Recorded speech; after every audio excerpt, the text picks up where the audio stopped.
What's up, humans? Welcome back to the Human Music Podcast, where we tell you how to get from where you are to where you want to be as a music producer.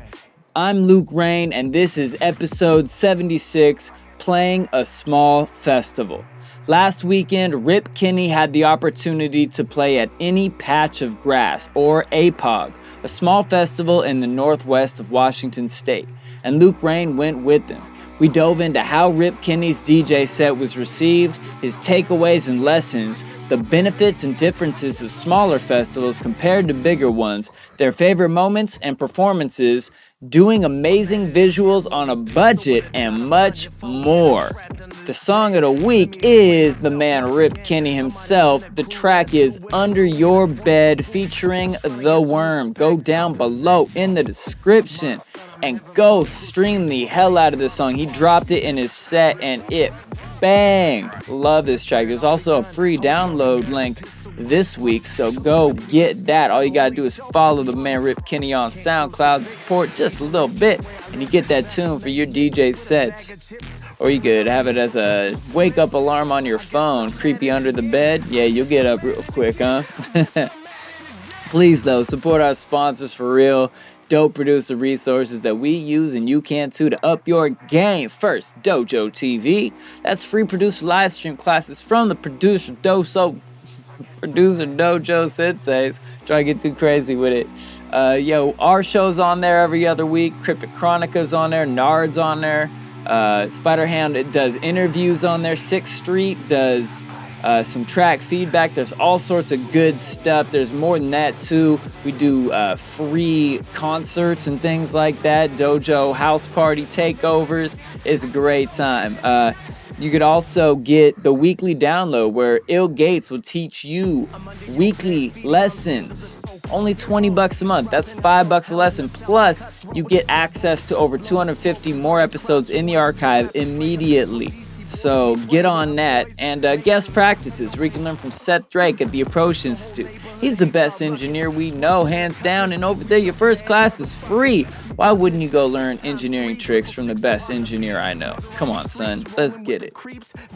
All right, you can get more episodes, socials, sound packs over on thehumanmusicpodcast.com. Remember to follow us at The Human Music Podcast or at Human Music Pod on Twitter. And let's get into this episode. Hello, people of Earth. This is Tesco with Rip Kenny and Trap Jesus, and you're listening to the Human Music Podcast. Woo!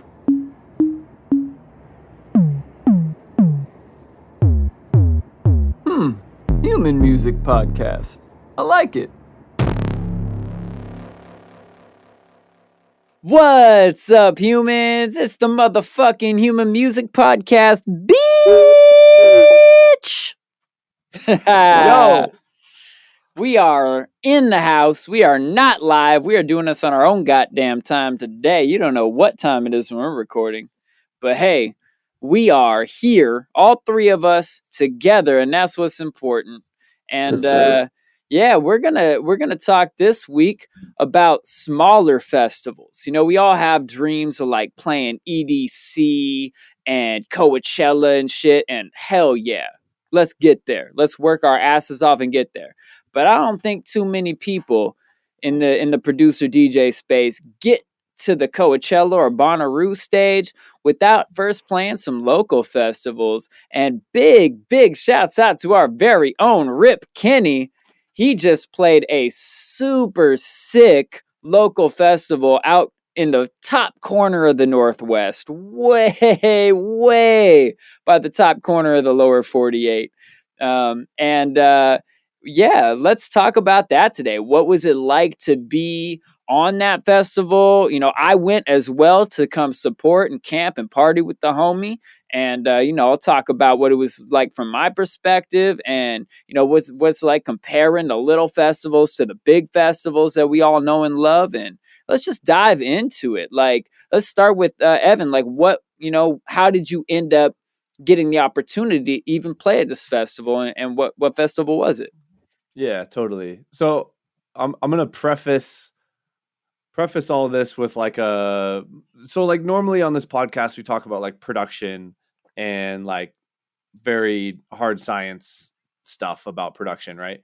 But the ethos of the podcast, as you probably know if you've been listening, is to help you transition from bedroom or amateur producer to pro level touring artist, right? And all of the stuff that people skip in between. And like, this is one of those perfect things, like playing a smaller festival, playing a medium sized show, I mean, even like a little show, like all of this is important in the journey. And so we felt like we would be remiss if we didn't dive into it a little bit. So yeah, I got to play this festival because I had been playing even smaller shows in Seattle with a group of friends. They became friends through the music. Still undoubtedly great friends at this point. But it really started in the local scene and just like making friends up there. And as like my friends in the local scene started to get more involved on the promotion side, you know, a few of them got brought onto other teams and diversified and whatnot. And this booking was a story of one of my homies that I'd been coming up with in music in the Seattle scene, getting brought on to a larger team, and him seeing that, you know, I'm still doing some cool stuff with my music and you know being good buddies with him. He did everything he could to get the event organizer to sign off on like, yeah, let's bring this guy on.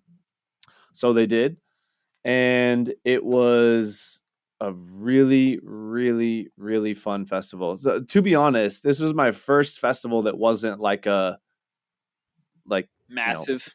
massive organization, right? Like, you know, like Paradiso if you're in the Northwest, or you know, Beyond Wonderland or Electric Forest or whatever. Like I've been to quite a few of those, but I've never been to like a smaller local festival. And I must say, it's kind of the move. Mm-hmm.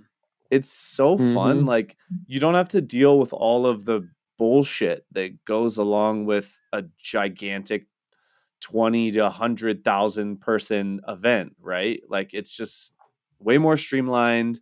Everyone that's there is there because they knew someone that, you know, or one of their friends told them about it. It's not like you didn't hear about it on the radio, right? Like, yeah, it was all like 2 degrees of separation for everybody that was there.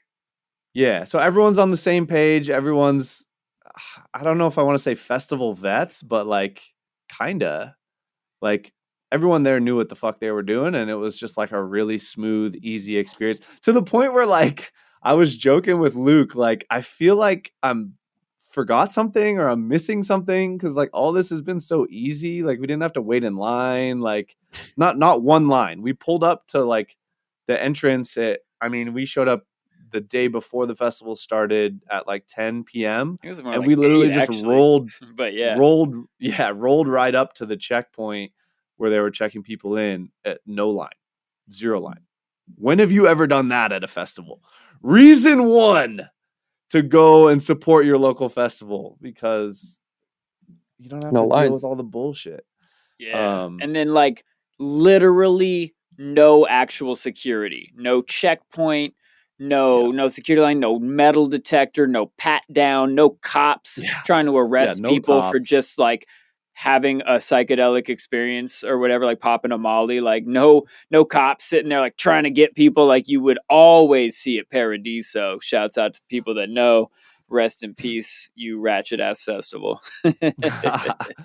Yeah, exactly. So all of that to say, like the organization of the festival was really good, and it really opened my eyes to how much fun smaller festivals are, both to attend and to play, right? So I showed up and told Luke about it because I was playing it. But I would go again in a heartbeat, even if I wasn't playing, because it was, for sure. you know, it was just really well run. We'll get into a little bit more about like the actual like inner workings of why it was cool later. But one of the main things I wanted to touch on was like the experience of playing a small festival and kind of some lessons learned from myself in regards to that, right? So when I was preparing both music and my set for this festival, like my frame of reference for festival is like, big stage, like go all out, like, the just every throw everything at the wall for your set, like play the set that is your brand, right? And like I was finishing music like a madman, finishing in air quotes enough to play it, right? A lot of stuff off the album and whatnot. And my whole ethos with playing the set was like I want to give people a taste of what I do, right? Like what my sound is and what the brand is and what I'm about.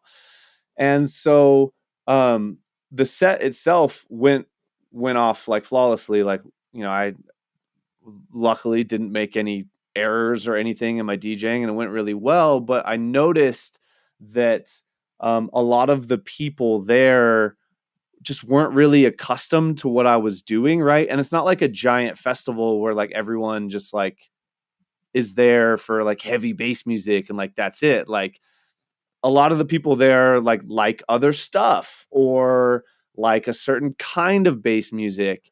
And so I realized like halfway through the set and then later as I had ultimately all the time in the world to think about what had transpired and how to do better, as I typically do with everything. I realized that like a lot of the people weren't necessarily accustomed to what I was doing or even heavy bass music in general. And so there was like a lot of room for improvement in like how you bring people in to what you're doing at a smaller festival where people aren't necessarily accustomed with what you do or your sound or your productions, right? Because even at this festival, like a lot of people that were playing didn't even necessarily produce their own music. It was a lot of like the best DJs and local producers from the Northwest. And the best DJs in the Northwest play incredible music that's not produced by themselves, right? So no one's really showing up expecting to hear what they make. And I didn't put those dots together at the time, right? So the lesson learned for me is that like in order to engage everyone a little bit better, like at a smaller event where they're not there to see you, work a little bit more with what you've noticed has been working around the festival in other people's sets. Like, what do these people really start grooving to? And then figure out ways within your set to start with something that's a little bit more familiar. Like, you don't want to water down what you do, right? But like within your range of songs that you've got on your USB, like you could definitely choose something to start with that like is closer to what they're familiar with, and then like work your way into showing them what you do, right? So you can really capture their attention, get them in a groove, get them in a headspace where they're like encapsulated by what you do, and then show them like the real like what you are about and what you do, right? And so yeah, that was really the biggest thing for me as far as like playing the festival and seeing what I could do better, what I could, just smoothen out for next time is really getting a better like just working harder to have a wider range of stuff that fits like my sound and what I do that also could transition from, like a wonky bass vibe or like a left field, like, G Jones vibe or like peekaboo style left field, like slower, like trap drums with like others, just like figure out like where you could start and how to bring them into what you do rather than just like showing up and like, here's what I do, right? Because then like the the 5% of people that get it are going to be fans forever, but there's an additional percentage somewhere in there that also would have loved it if you grabbed them with something that they knew and kind of introduced them to what you're doing, right? So yeah, that was the big thing for me, takeaway wise.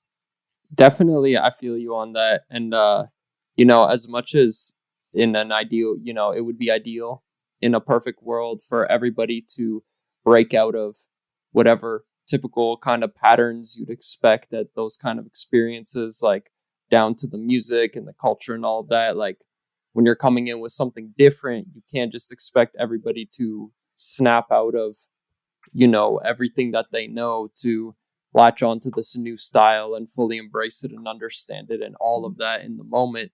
And yeah, you know, I think easing into the experience is key. It's like it makes me think of that experiment with like if you put the frog in boiling water, it'll jump out, but supposedly if you like slowly heat it up, it won't even notice. And I feel like a lot of it is that, because I mean, everybody's going to these festivals, yeah, to appreciate the music, but on some level the music is made to like command you how to move your body and when to anticipate excitement and blah blah blah. And you know, it's like delivered in this like very predictable way, and that's part of what makes it enjoyable. So you kind of have to like, the more you ramp up the different factor, you know, I think it calls for having those kind of tracks that are in the middle, even if they're not like perfect matches like in the middle of the spectrum, just something to let people know like we're deviating from the norm here, much like how a build up would signal to the audience like, yo, we're going to a drop. In the bigger picture, those kind of tracks like you're talking about serve to like bridge. It's like the foreplay before the whole auditory trip that you're about to take them on, or the come up or whatever. Yeah, exactly. Help them get into the mindset of what you're doing. Because I mean, for real, like Rip Kenny, music is like, you know, it has a lot of familiar elements, but the actual combination of it is fairly Very high unique. IQ. And, you know, it's not, you know, when, you know, being at that festival as a fan, you know, I'm mostly a fan of bass music and I love heavy shit. I love a lot of other genres too, but if I'm showing up at a place and taking some fun drugs to dance to, like I want to headbang and I want to get sweaty and I want to go crazy. And fucking A, Rip Kenny, your set did just that, bro. I was headbanging, I was jumping, I was like, by the end of your set, I was taking off layers, whereas before your set, I was fucking freezing cold. It was chilly out there in the hills, in the mountains, and I was cold. And by the end of your set, I was like sweating and steaming and shit. Like, you know what I'm saying? So, you know, I love that shit. But, you know, the whole festival was almost all like, well, I'm gonna say like 2/3 of the act were some like either techno or house genre. Yeah. Like it was trance, techno, house. It was mostly 4 to the floor, mostly somewhere around the 120 something BPMs, and mostly chill, vibey music.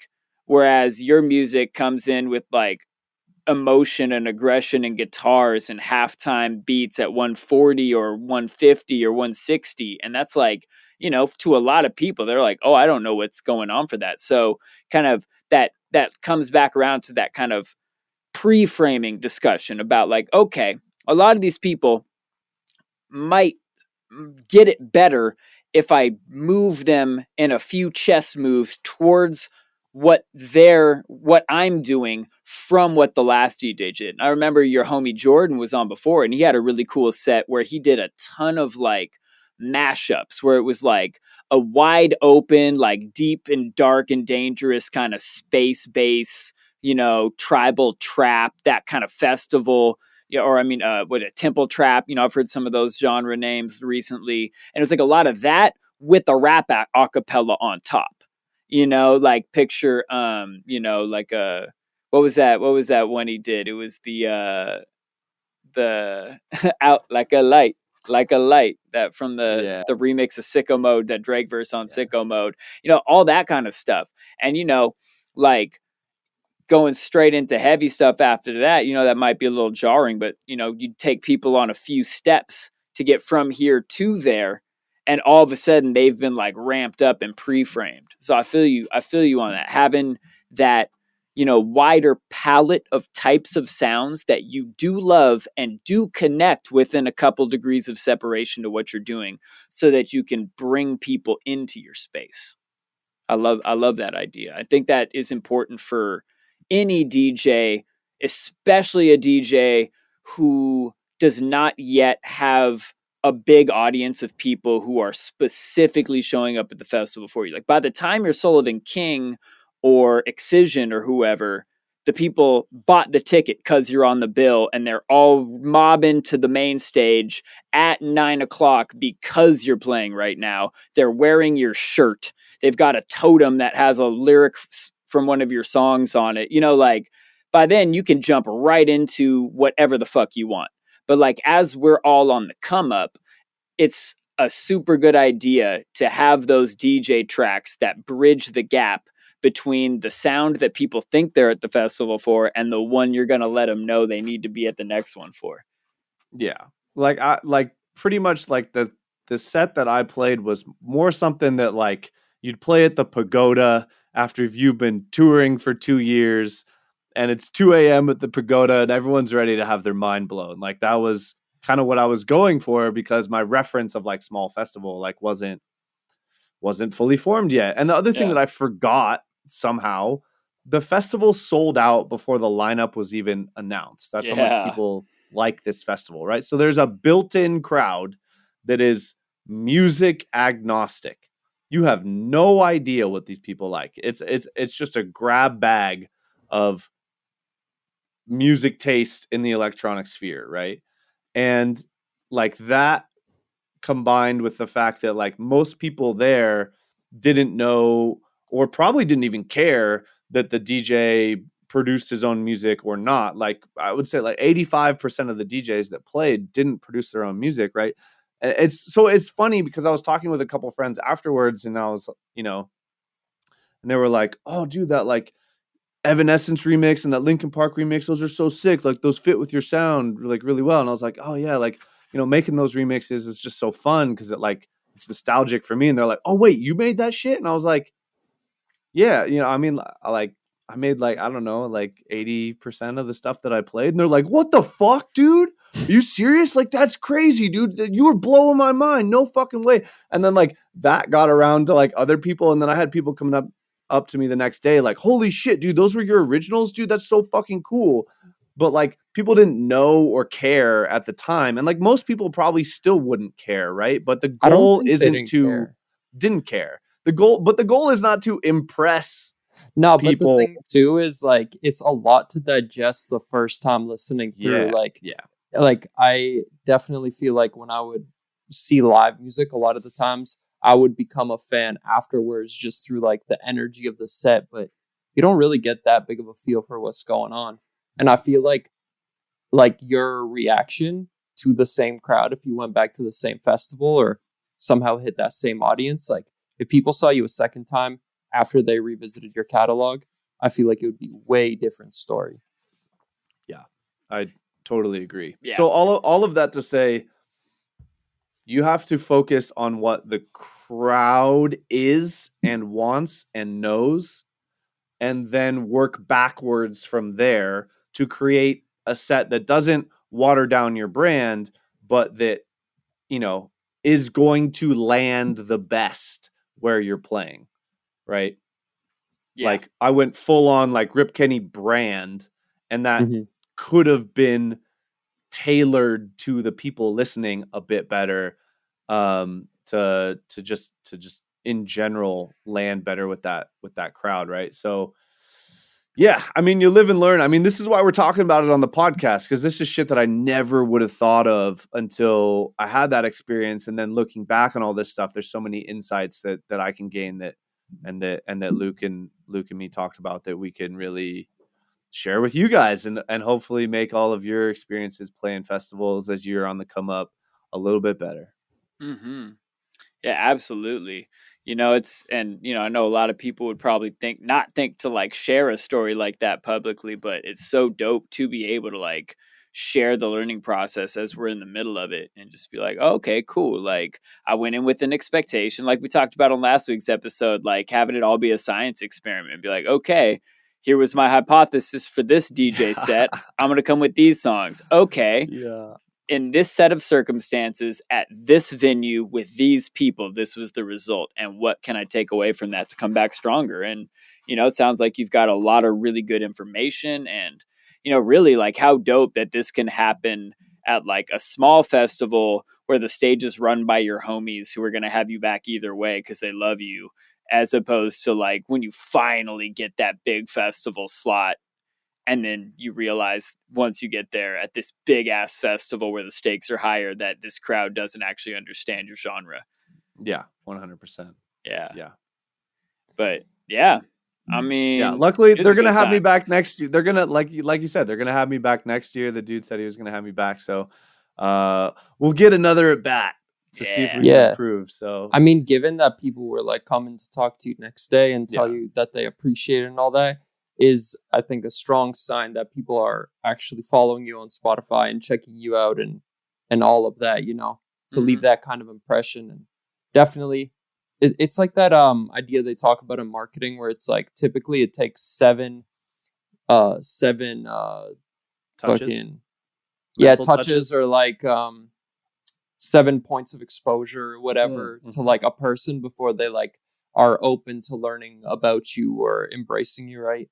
I think like that is already such a solid first interaction, considering like typically the first 3 points of interaction are just somebody seeing you and like just mentally kind of sticking it in the back of their mind and be like, okay, this cool. What exists. was I really here for? Yeah, Yeah. totally.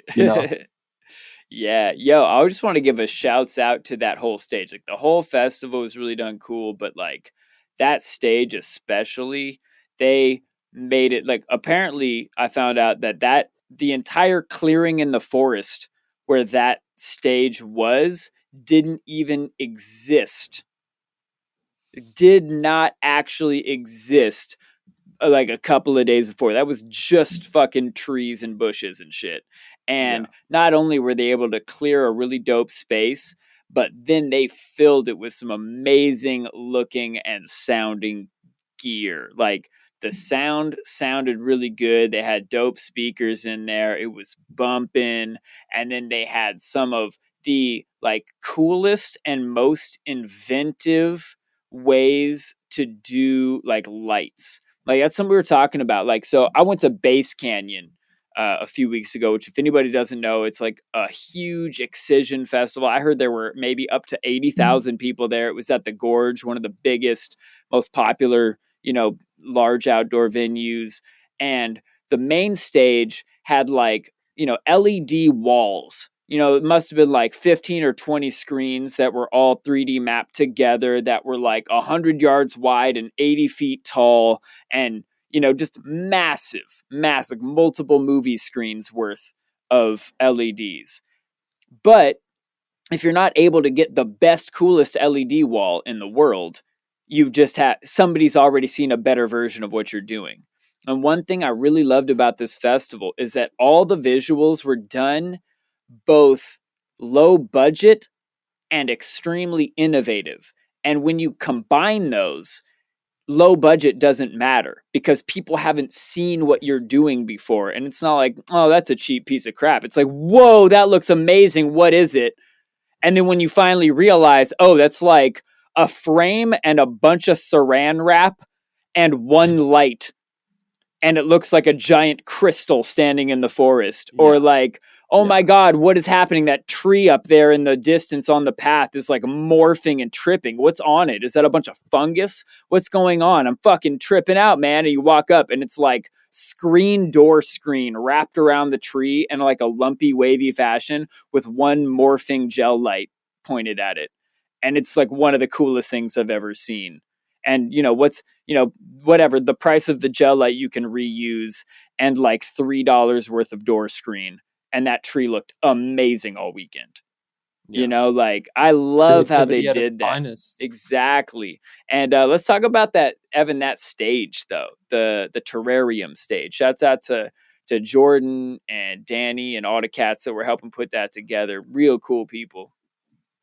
Yeah, honestly, it was like the coolest version of what the size of team that put together that stage could have ever possibly done.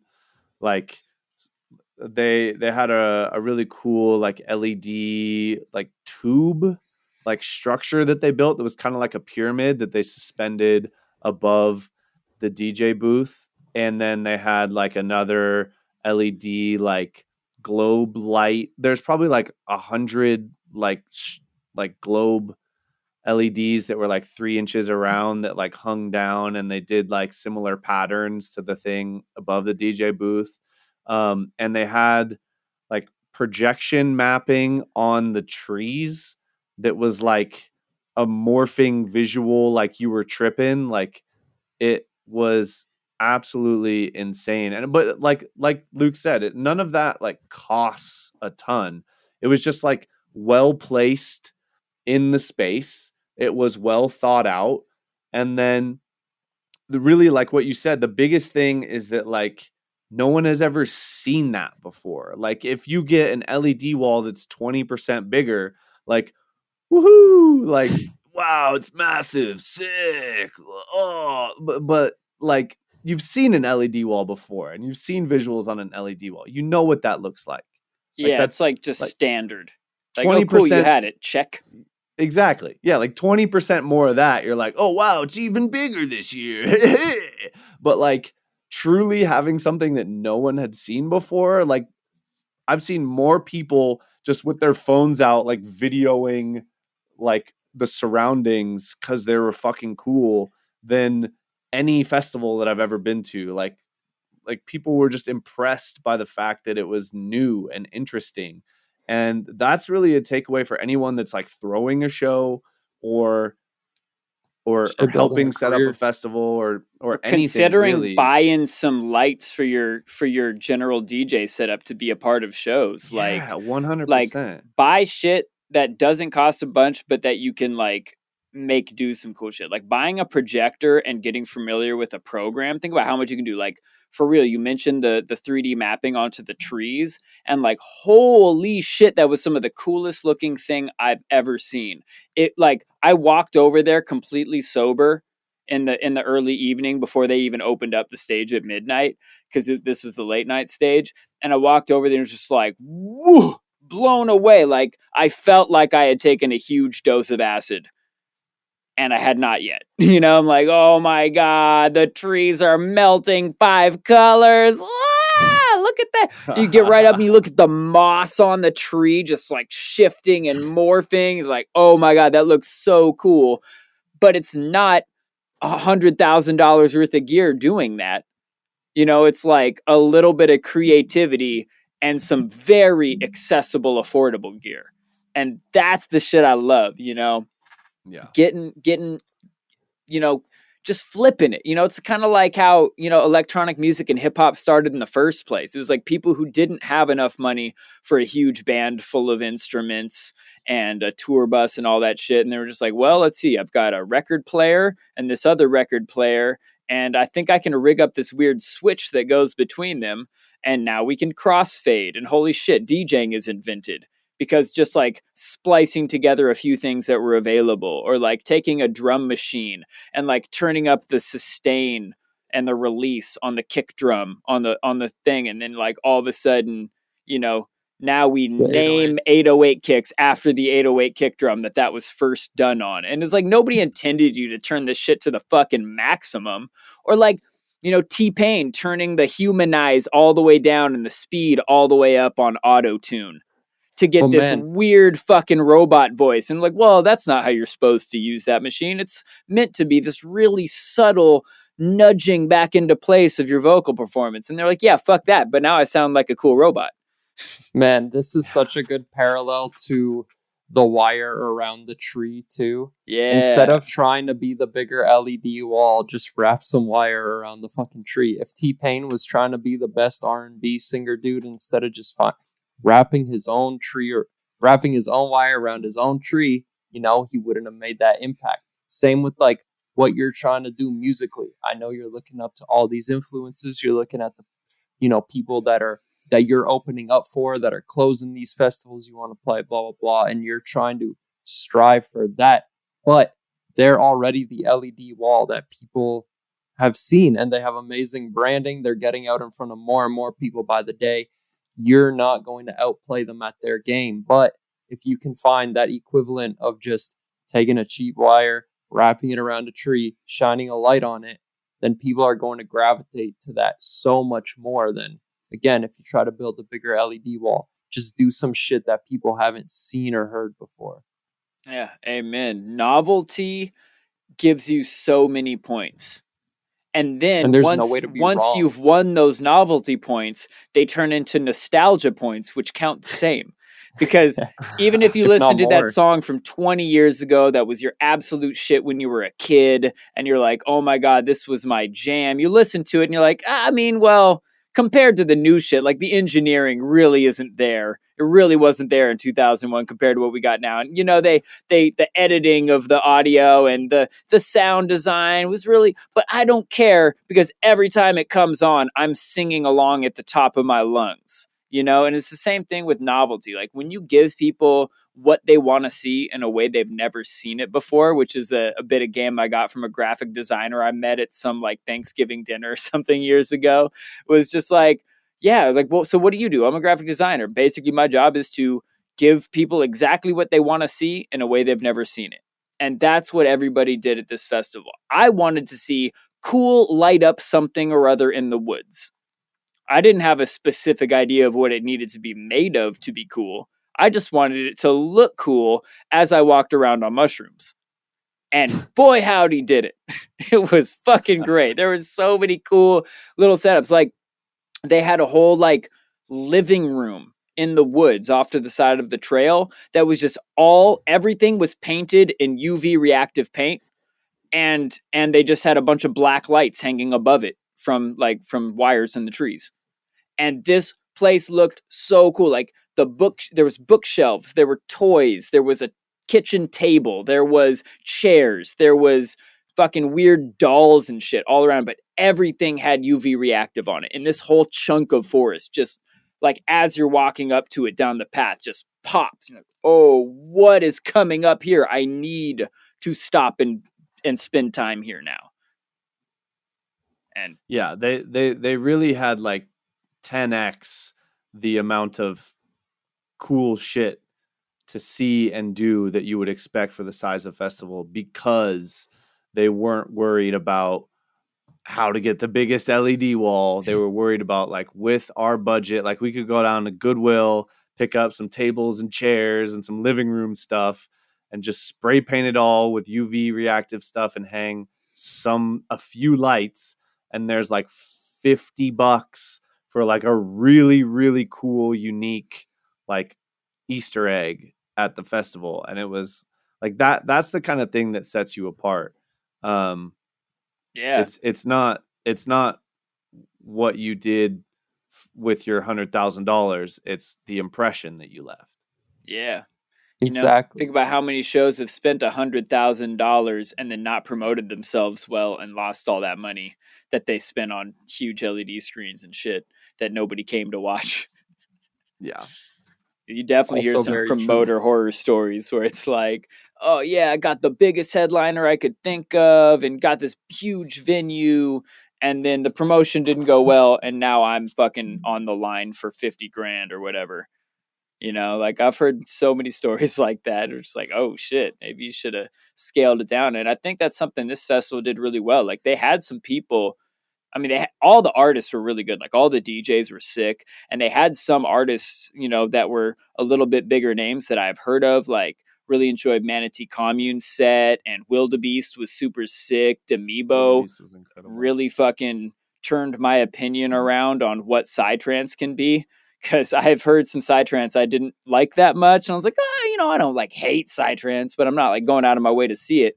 And I met one of the dudes in Demibo's, Cat Phillip, who was super cool, like right before his set. And he's like, oh, I'm about to play. We're like, well, shit, I'll show around. What are you going to play? Psytrance. I was like, huh?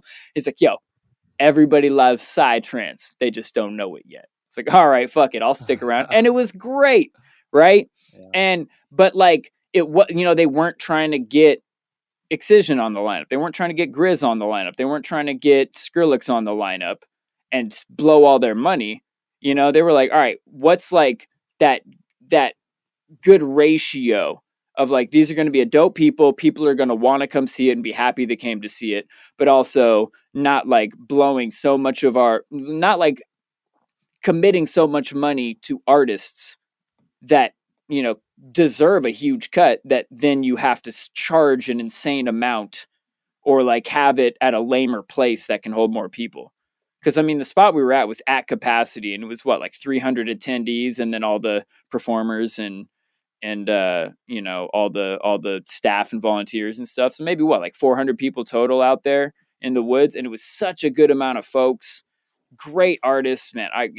Shouts out to Any Patch of Grass. You were a cool ass festival. Yeah, it really felt like more people than that, but yeah. I think because if you had 300 people at the gorge, like, but with how big that place is, it would feel like it wouldn't even make a dent on just the pit in front of the main stage. Yeah. 300 people would be small for one of the side stages at the gorge, which is a place that can fit tens and tens of thousands of people. But when you're like in this little like valley in the hills where there's trees everywhere and only a couple little clearings for stages and camping, like that, it just feels different. And less is more the whole way through.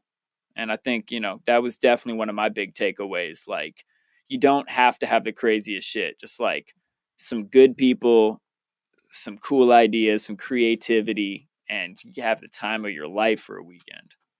Yeah. Man, that sounds awesome. I'm low-key jealous. Dude, you gotta come next year. Because small festivals, man, are honestly the best. Like, it's such a more intimate kind of vibe.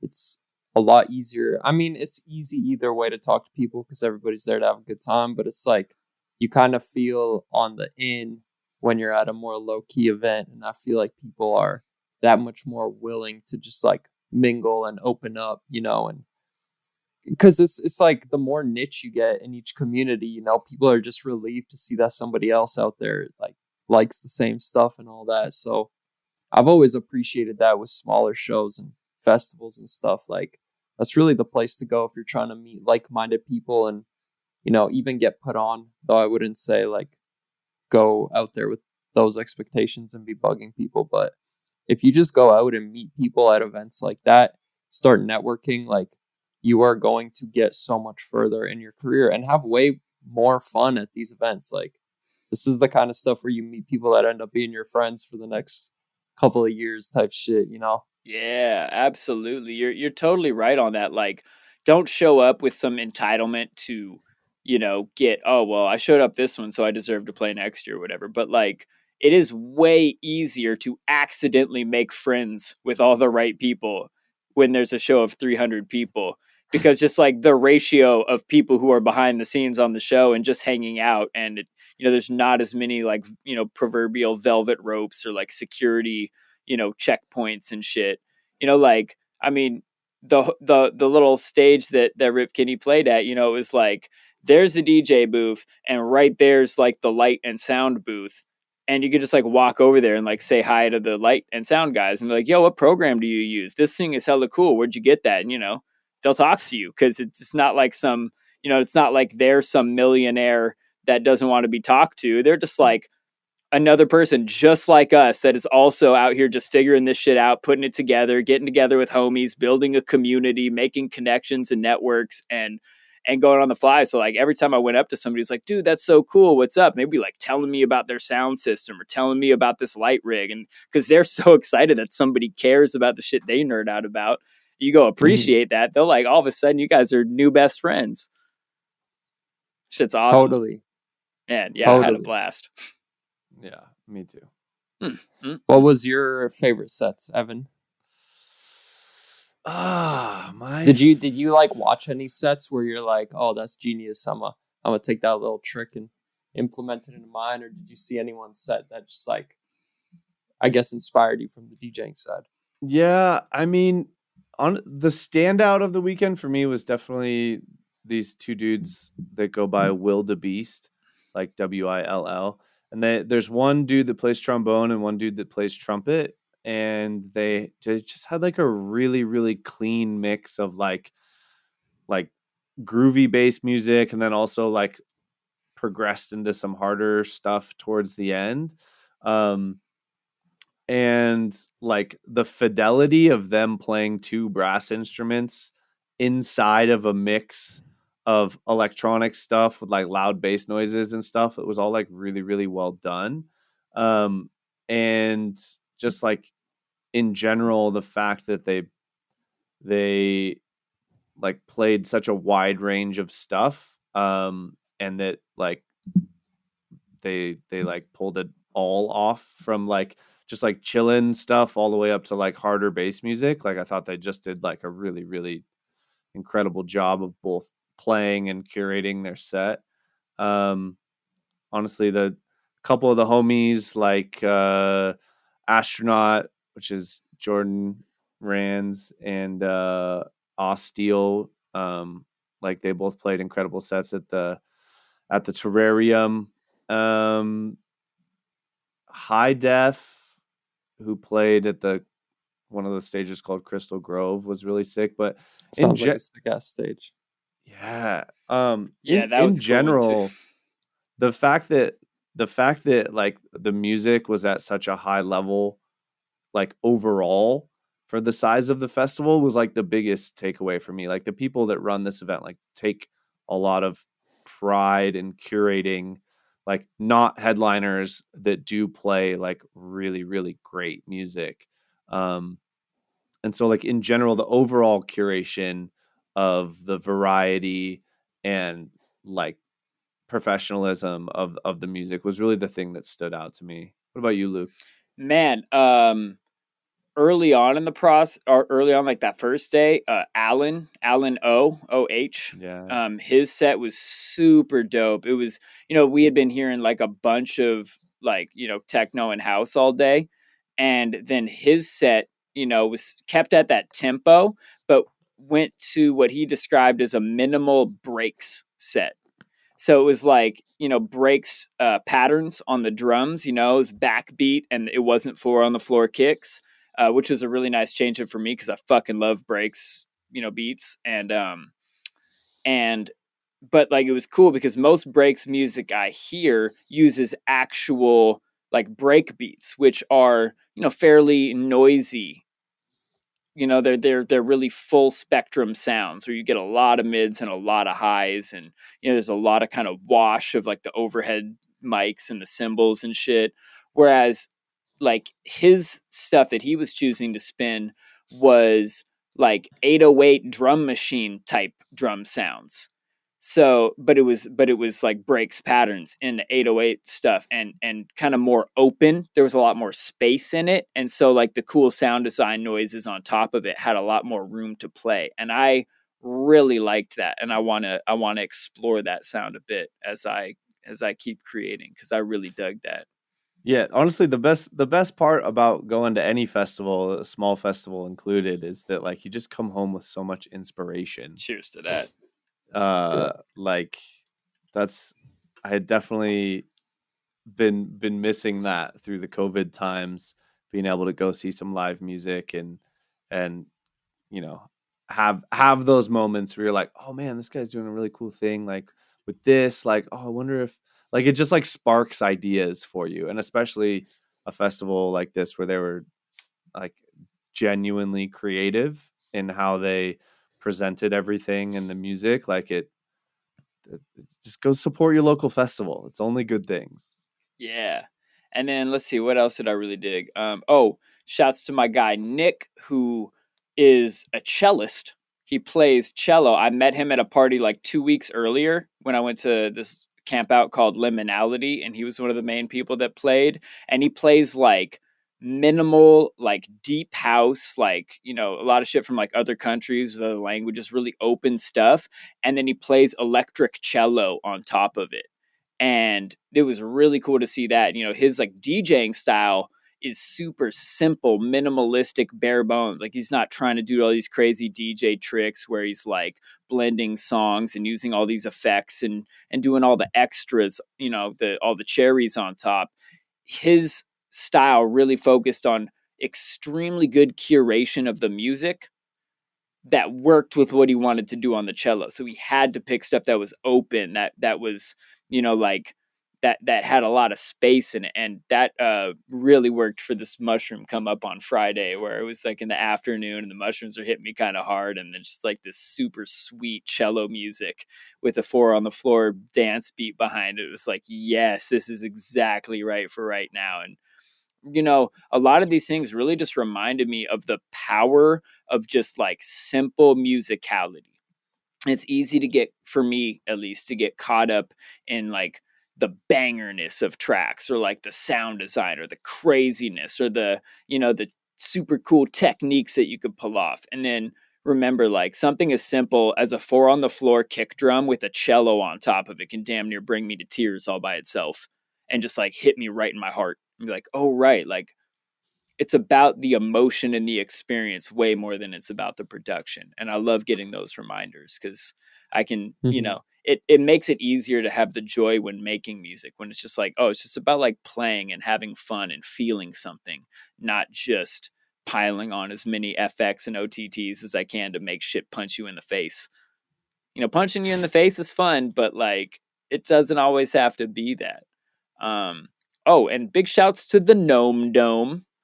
Oh yeah, the Gnome Dome. Evan knows what I'm talking about. Like right by our camping, there was a late night venue called the Gnome Dome, which they would like play like halftime kind of like trippy shit. I think they were like playing some Tipper and stuff like that, like Charles the First. yeah, exactly. Like a whole bunch of trippy weird shit. And then it was literally just a place where you could go lay on the ground and look up at the ceiling of this dome. And they had like plants all hanging from the ceiling, all sorts of like cut plants and vines and flowers and shit. And then they just had like laser lights hitting the plants.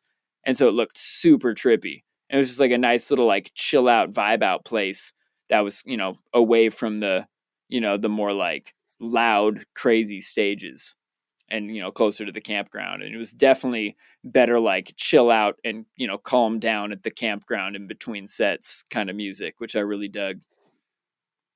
And then they also had this area of the festival called the Clarity Clearing, which didn't have any amplified music, and it was like the furthest away from everything on the far side of the festival grounds. And that was a really dope spot. They had like tea ceremonies at night if you wanted to go chill out. In the daytime, they had like some classes. They had like sound baths and some different I think they had, I missed it, but they had like a cacao ceremony at one point, and different cool things like that all kind of add to the vibe of a festival. And like they did like a yoga class on one of the stages. They had a twerk shop that I got to participate in and figure out how to.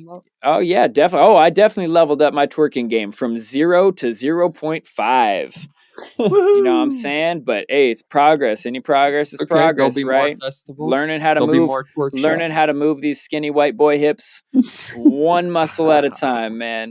That shit was as hard as I danced at Rip Kenny's set. I feel like that little twerk shop also made me sweat just about as hard. Those were the two heaviest moments of work I did in the whole festival. The twerk shop and the Rip Kenny set.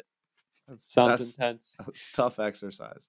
It's too bad the twerk shop wasn't before the Rip Kenny set, so you could have practiced. Right? See, that's what they got to do. I think next time twerk shop directly leading to the Rip Kenny set.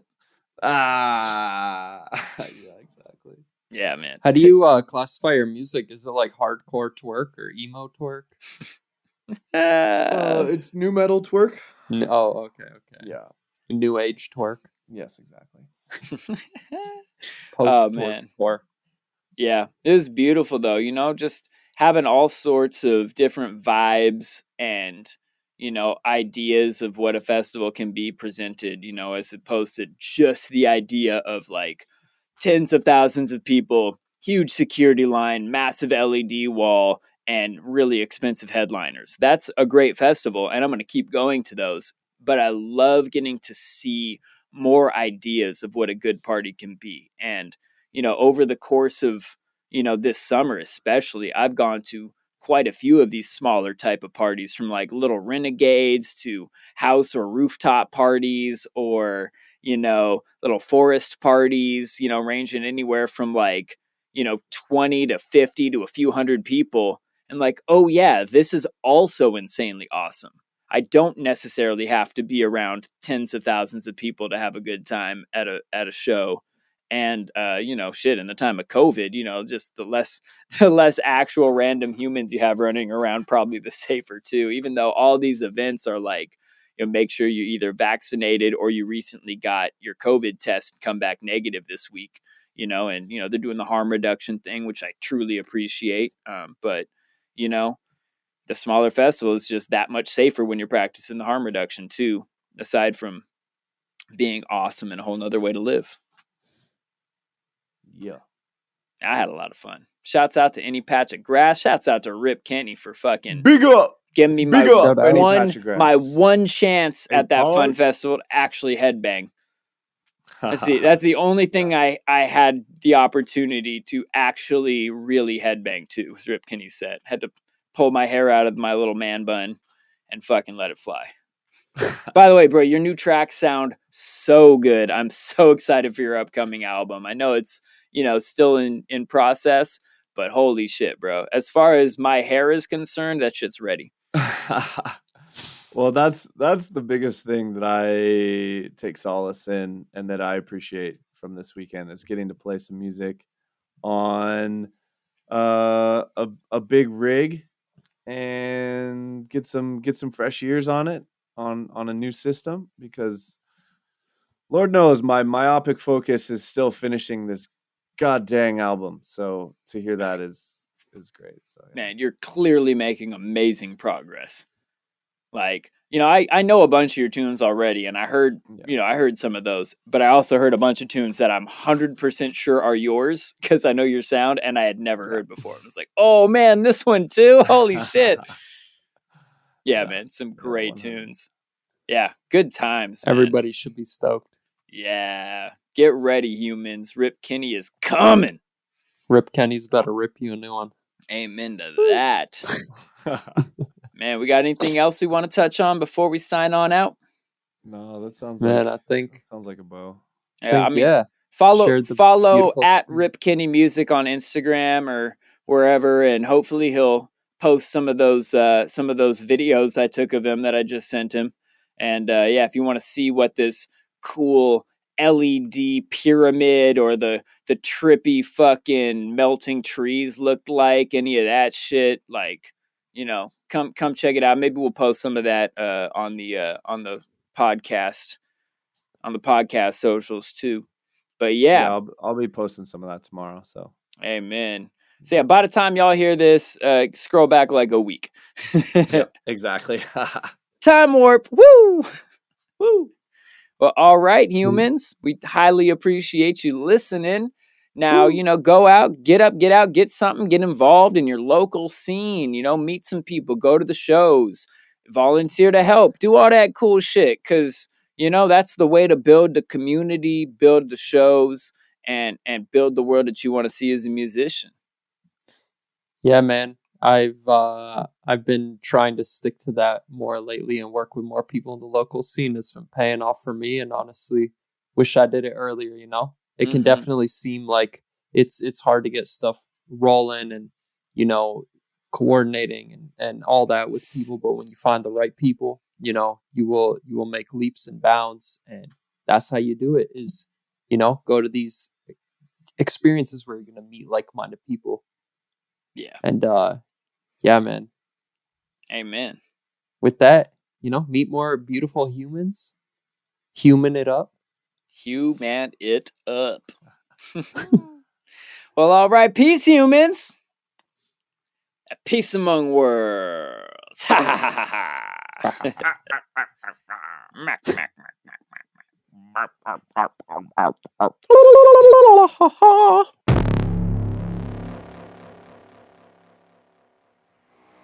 All right, humans, we appreciate you so much for watching and listening with us. You guys are awesome. Shouts to Rip Kenny for enjoying that awesome festival with me and dropping a 6 set. Speaking to him, the song of the week is Rip Kenny, Under Your Bed, featuring the Wurm. You can go stream it down below or get the free download if you follow him on SoundCloud. That link's down below. And trust me, he played that this weekend. It slaps in the set. You want this in your DJ set, especially right now in spooky season. Make sure you go when you're down there, support our sponsors. Sign up for Dojo TV. It's free producer live stream classes from the Producer Dojo Senseis. And you get access to the private Dojo Discord chat where you can meet all sorts of cool people and get in the chat during the shows. Plus, check out the weekly download where you can learn from Ill Gates in his private weekly group lessons and get access to over 250 more episodes in the archive for just $20 a month. Plus, guest practices where you can learn from Seth Drake himself at the Approach Institute. He's the best engineer we know. His credits are insane, and your first class over there is free. You will not be disappointed for sure. Check out thehumanmusicpodcast.com for more episodes, socials, and free sound packs. Speaking of socials, follow us on Instagram and TikTok at The Human Music Podcast or on Twitter at Human Music Pod. And follow me at Luke Ray Music or at What Would Trap Jesus Do. Follow Rip Kenny at Rip Kenny Music and follow Tesco at I Am Tesco. All right, y'all. Till next week. Peace and peace among worlds. I like it.